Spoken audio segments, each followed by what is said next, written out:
Tonight on CBC Vancouver News. I think it is disturbing. In this week alone, we've had multiple incidents. A string of violent attacks in Vancouver is sparking concerns over public safety and the release of high-risk repeat offenders. How the province plans to tackle it. Plus, it is very important that it comes back, I think, for the whole ski industry. Summer skiing screeching to a halt.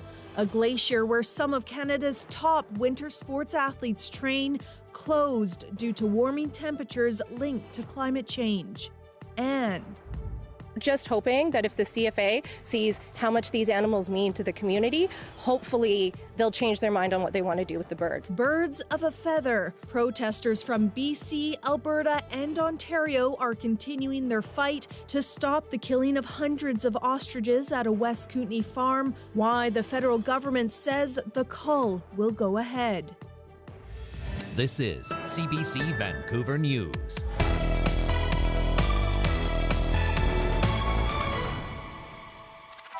Hello, I'm Janella Hamilton. Thanks for joining us. In the wake of another disturbing attack, this time at Second Beach in Vancouver, there are renewed concerns about repeat violent offenders in BC. As Chad Pawson reports, the debate over public safety and justice system reform is intensifying. Second Beach in Vancouver, one of the city's most popular outdoor pools and beaches, but now ground zero for a public debate around public safety and the judicial system after a woman was attacked, robbed, and sexually assaulted in a change room here. The suspect, 35-year-old Hartley Ronald Duckhorn, will remain in custody following an appearance in provincial court today. That decision was preceded by criticism from Vancouver's mayor about repeat offenders being let out when perhaps they shouldn't be. Duckhorn was previously convicted of sexual assault in Surrey 5 years ago. I think it is disturbing. In this week alone, we've had multiple incidents of individuals getting released on bail or coming up for bail or breaching bail conditions. And we're talking about, individuals that pose a high risk of reoffending. On Sim's list is Randall Hopley. The high-risk sex offender's been in and out of federal prison since 2011 and again did not abide by court-imposed conditions, specifically staying at a Vancouver halfway house. He was rearrested. At the same time, Vancouver police were also searching for another high-risk offender, Johnny Walkus. He didn't return to his Vancouver halfway house and eventually was also rearrested. Critics are asking, why are these offenders being released from federal prison? So you're seeing individuals who are being given this amazing opportunity to reintegrate into the community, but they're clearly not ready. These matters are complicated, though, because they involve different levels of government. High-risk offenders like Hopley and Walkus are in the federal system. But another case in the headlines this week is provincial, about a man granted bail and released after a violent stranger attack here on the seawall. BC's Attorney General Nikki Sharma says she gets it that these cases piling up can be overwhelming. I just want to assure British Columbians that we're not just stopping at advocating for changes federally, we're putting resources into the system so we can do what we can in BC to prevent repeat violent offending, to make sure that doesn't happen. It's what critics and local leaders are demanding, but with everyone saying and promising to do the right thing, the question remains, how long will it take before any changes make a difference? Chad Pawson, CBC News, Vancouver. Vancouver Mayor Ken Sim is suing his former campaign manager and a real estate developer for defamation. In his lawsuit, Sim claims political strategist Kareem Alam told real estate developer Alex Sakuzmis the mayor was pulled over by Vancouver police for drunk driving, but officers let him go without booking or citing him for the offense. The statement of claim also says Sakuzmis publicly tweeted about the incident. An investigation by the Office of the Police Complaint Commissioner found the allegations were baseless. The lawsuit says the comments made were harmful to the mayor's reputation. Alam told CBC this claim against him is false and he will fight it vigorously in court. He was terminated from his position on February 6, 2023. A rat infestation has shut down a popular horse racetrack and training center in Surrey. Horse owners have filed a lawsuit in hopes of keeping the facility open while the pests are being exterminated. As John Hernandez reports, it's one of the only horse training facilities of its kind in the province. It's become a daily horrific sight at this Surrey stable. Hordes of rats climbing onto cages and burrowing underground at the Fraser Downs. They've tried different methods. They brought in some cages that was catching live rats. Donna Scranage is among horse owners frustrated by the conditions, which she says have only gotten worse over 5 years. They're in their feed tubs, they're in their water buckets, they're in the stalls constantly. The Fraser Downs is owned by the gambling company Great Canadian Entertainment. Late last month, it issued a notice to owners telling them to remove their horses for at least 3 months so it can eradicate the rats for good. The only problem, many of the hundreds of people that use these stables and training grounds say they have nowhere else to go. There are no other training facilities in the province of BC. Our young horses are at jeopardy of not being ready for our fall meet. Horse owners have since countered with a lawsuit in hopes of keeping the stalls open.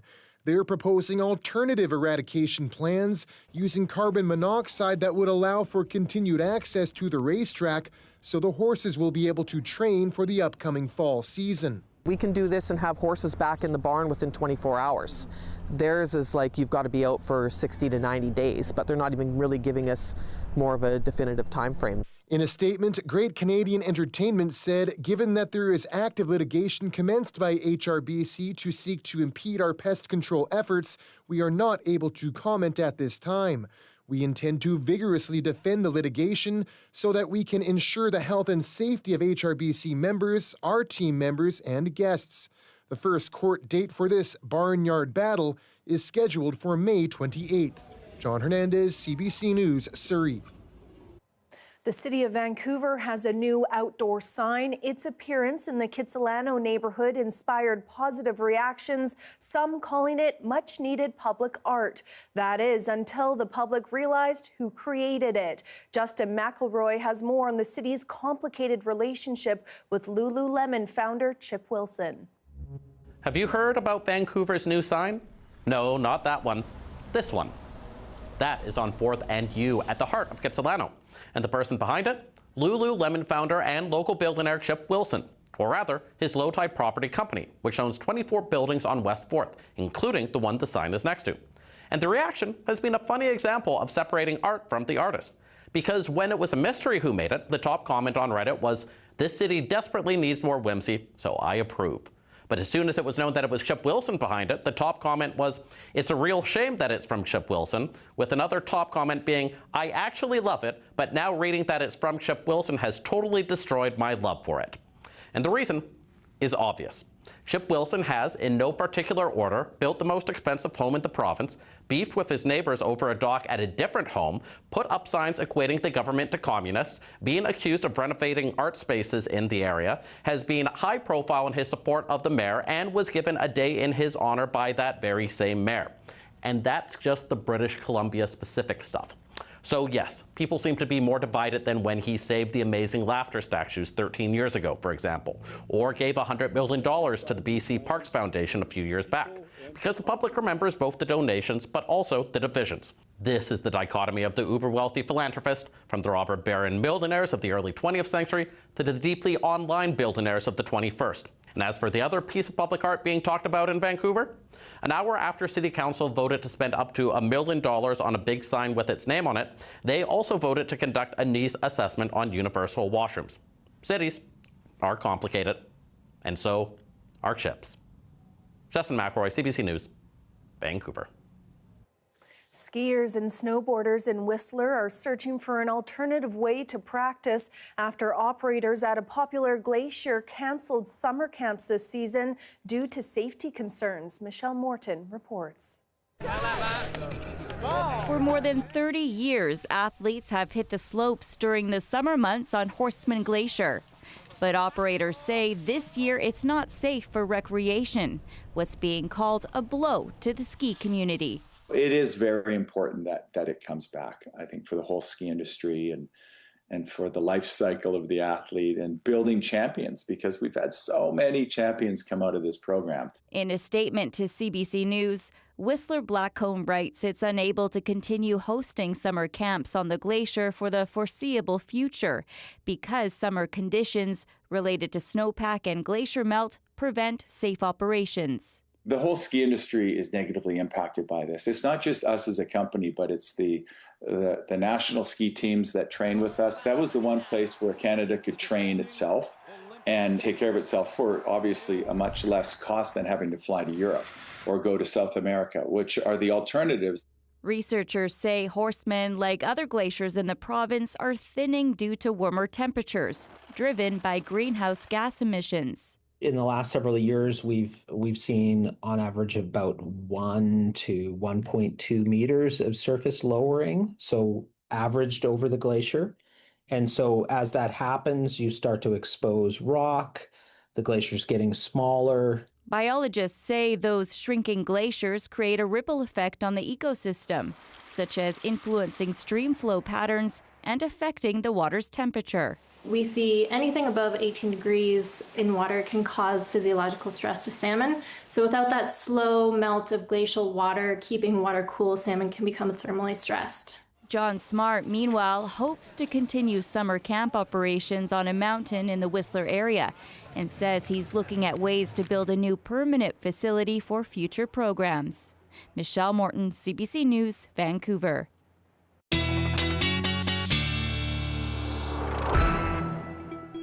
Darius Madavi is here with a first look at our weather. Darius? Well, we're looking at the fire danger map, and you won't notice much change compared to yesterday. Some pockets in the southern interior have started to slowly see their fire danger increase once again, but it's really up in the northeast that we see our real problem area, moderate to extreme fire danger there. Just little tiny pockets of extreme, but they are there.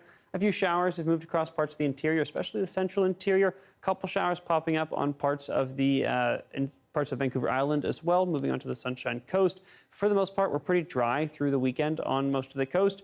Most of that rain is confined up to the North Island, North Coast, Central Coast. Any rain that does come down this way, not probably until Sunday evening, until the overnight period. We'll talk more later, Janella. All right, thanks so much, Darius. Thank you. The new Royal Roads campus in Langford will be named after BC's late Premier John Horgan. As Katie DeRosa reports, Horgan's family and colleagues say it's a fitting legacy. The biggest fear when you lose a loved one is that they'll be forgotten. And this means he won't. He's remembered as John from Langford. And now Royal Roads University's new Langford campus will bear his name. John Horgan Campus. Marking the legacy of one of BC's most popular premiers. John Horgan died in November 12th last year after a battle with cancer. He was 65. He ushered the NDP back to power in 2017 and secured the party's largest ever majority in 2020. Despite those successes, his wife of 40 years, Ellie, says her husband was too humble to think that a building would bear his name. Last September, when we were in Berlin and John was in hospital, and I said, you know, there's a movement and it's growing to name the campus after you. And he went, that's just silly. Students will study business, social sciences, and criminal justice at the new campus that opens this fall. Ellie has ideas on other courses Horgan would have approved of. Because he was just such a science fiction geek. If there was astronomy and space exploration and electives for rock polishing. Also in the crowd, 2-month-old Holly, the Horgan family's first grandchild. Who knows, maybe his own granddaughter will end up going to the John Horgan campus. Horgan, a proponent of a university in Canada's fastest growing city. For even when he occupied the Premier's seat, he was still very much John from Langford. University President Philip Steenkamp also announcing a $5,000 entrance scholarship in Horgan's name. A lasting legacy for a man who was admired on both sides of the aisle. Katie DeRosa, CBC News, Victoria. Coming up, in a remote community, a battle over birds. It's made headlines around the world and has drawn dozens of protesters. We take you to Edgewood next.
Hi, I'm Amy Bell, and this is your CBC Inbox. CBC celebrates Asian Heritage Month through the language of movement, where every step tells a story. Throughout the month of May, we're shining a spotlight on Asian dance groups, showcasing the dynamic blend of classical, folk, and contemporary dance forms. These talented dance groups share their cultural heritage through stories and traditions, knowledge, and technique. Read and watch their stories at cbc.ca/bc.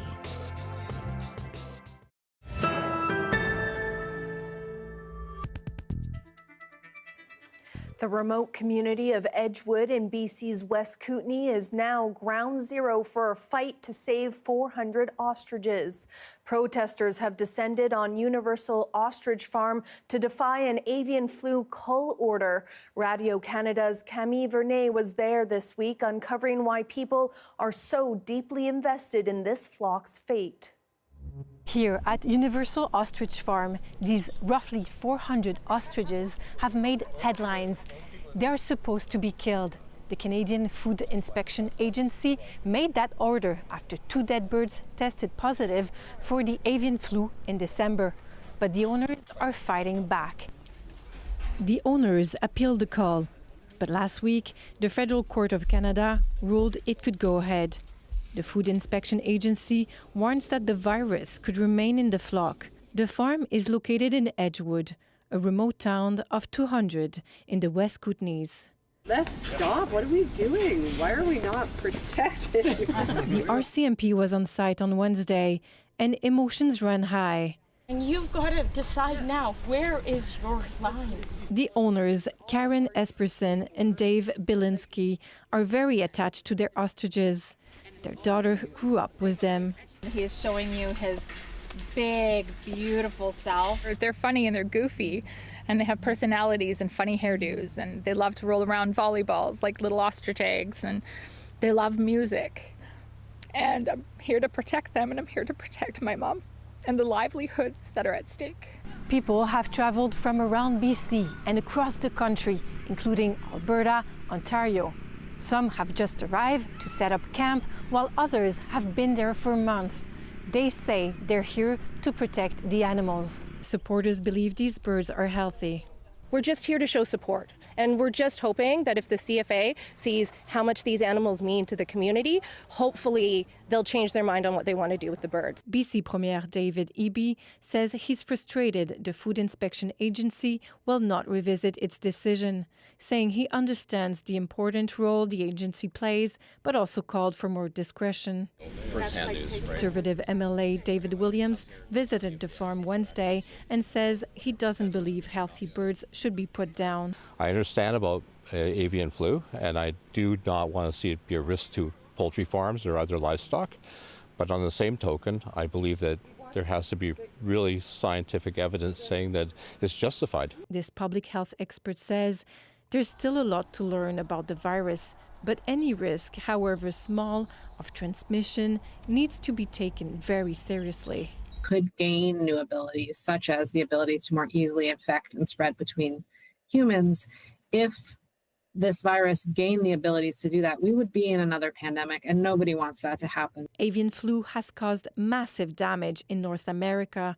In British Columbia, more than 8 million birds, mostly commercial chickens, have been culled to stop the virus from spreading.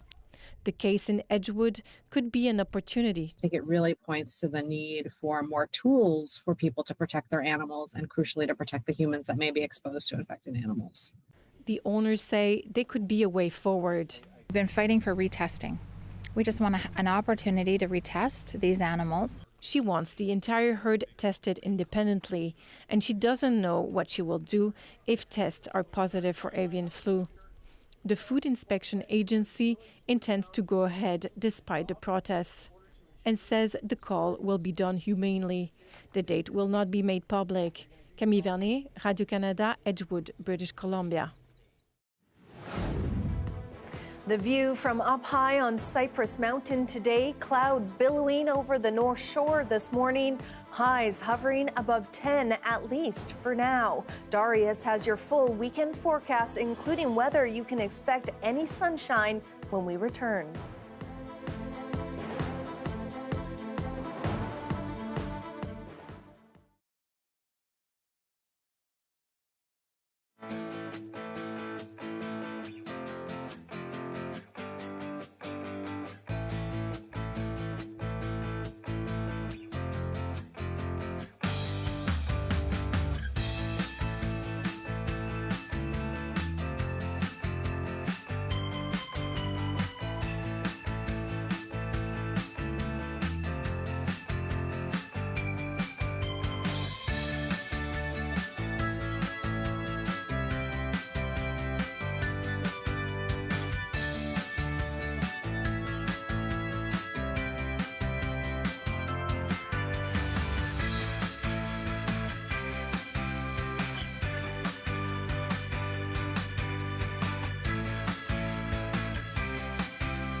Members of the Royal Canadian Air Force are celebrating the successful rescue of a pilot who crashed deep in the mountains north of Prince George. Not only did search and rescue retrieve the pilot, but they were also able to test a brand new low-flying aircraft. It allowed rescuers to parachute down and provide medical support, establishing a medical site for the pilot.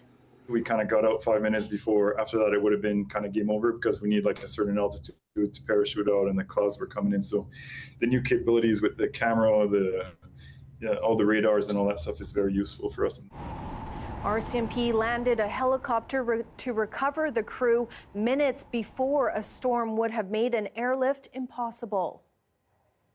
Darius Madavi is back with a look at this weekend's weather. Darius? Right. Well, if we're doing any rescues, I think Saturday is the day because it's going to be much sunnier and nicer than Sunday, especially down here on the Lower Mainland and for the South Island. As you can see, most of that rain for the first bit of the weekend confined up to the North Island, Central Coast, North Coast. Then some of it comes to the west coast of the island. And if we zoom out here, by the time we get into Monday, we may start to see some showers down here in Vancouver as well. Not much of it breaking into the interior at all. We're actually quite dry in much of the interior over the next few days. We may see a few showers break into places as we get into early next week, but I wouldn't count on it for especially parts of the southern interior. I know this model has it in places, but those would be very, very scattered and probably wouldn't help too much with the fire situation there. Maybe a little bit of an impact we'll see for a day or two. I want to highlight the fact that here in the Lower Mainland, South Island, most models right now have the precipitation arriving very late, like overnight Sunday into Monday. It could happen as early as late Sunday evening, so be aware of that as well. Metro Vancouver may be getting a bit wet there. In terms of those temperatures, we're going to see those climb as we head into the weekend, pretty much everywhere except for the North Coast, Central Coast, West Coast of the island, North Island. In the inland areas, we're going to see those temperatures approaching 30 degrees on Sunday before they fall again on Monday. They're going to spike up again very quickly as we head into mid next week, likely reaching 30 degrees. That's what it looks like right now, even 35 for parts of the southern interior. Here's our forecast for tomorrow. Lots of sunshine again, especially in the south. And in terms of a 5-day forecast here in Vancouver, Janella, get your sunshine in tomorrow. Sunday's looking a bit cloudier, potentially some showers on Monday, but maybe also clearing up. And there's that hot day as we head into Wednesday. Feels like summer is in the air. Thanks so much, Darius. Thank you. Thank you for being with us on CBC Vancouver News. You can watch this newscast on our free CBC Gem app, as well as on our YouTube and on our website at cbc.ca/BC. Hope you have a great night.